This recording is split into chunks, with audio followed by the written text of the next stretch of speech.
No dejes que los años pasen y se conviertan en un torbellino de actividades sin sentido. Acuérdate del Señor tu Creador, piensa en Él y vive cada día agarrado de su mano. Bienvenidos a Centinelas de Cristo, a tu lección de Inverso. Miércoles 2 de octubre. Interpretar la palabra. A medida que se extendía el cristianismo, surgieron debates centrados en la dinámica entre la palabra y Dios. ¿Tuvo la palabra un principio como todo lo demás? ¿O la palabra es realmente eterna, como se da a entender en Juan capítulo 1, verso 1? Se han propuesto varias respuestas a esta pregunta.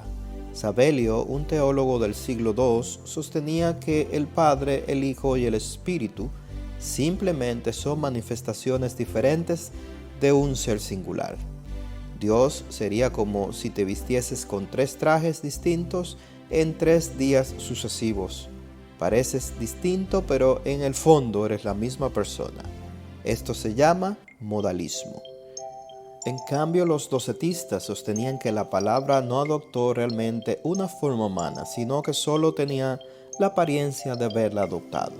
Parecía humano, pero en realidad no lo era. Ellos se preguntaban, ¿cómo pudo Dios tomar forma humana y sufrir? Los adopcionistas, a su vez, se situaron en el extremo opuesto de este rango de posicionamiento. Proponían que Jesús nació como un ser humano, fue adoptado por Dios en su concepción y posteriormente desarrolló una naturaleza divina. Un sacerdote de Alejandría llamado Arrio desarrolló la doctrina del arrianismo. Sostenía que la palabra se formó mediante un acto especial de creación en un pasado distante. Según Arrio, la palabra tuvo un principio y solo después comenzó a actuar como agente creador de Dios. También creía que el Espíritu Santo estaba separado del Padre y del Hijo, pues Dios y la palabra lo crearon algún tiempo después.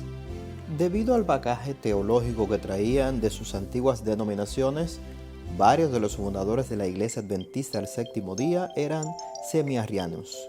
En su concepción de una divinidad, creían que Jesús tuvo un principio. La perspectiva más amplia aceptada entre los cristianos entiende que la deidad está formada por el Padre, el Hijo y el Espíritu. Por esto, mantienen que los 3 son coeternos, iguales y están implicados tanto en la creación como la redención. La Iglesia Adventista del Séptimo Día sostiene este punto de vista, gracias a un profundo estudio de la Biblia que señala en esa dirección. Dado en todas las conclusiones que se basan en distintas iteraciones e interpretaciones de la Escritura, ¿cómo discernir cuál es la verdad?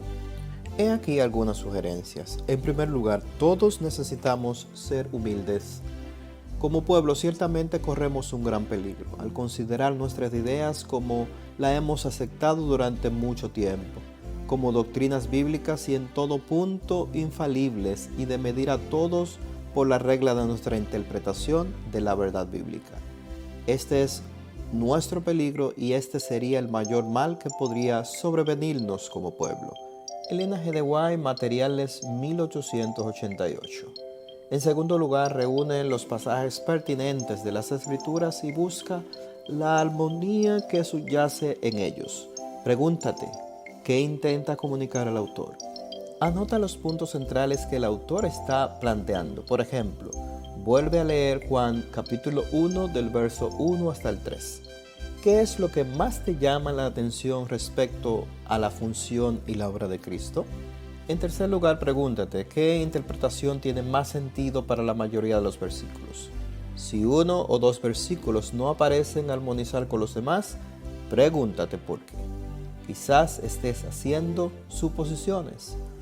Es posible que estés viendo un énfasis que no está ahí o que está pasado por alto, uno que sí lo está. Que Dios te pueda bendecir en este día. Gracias por acompañarnos. Te esperamos el día de mañana.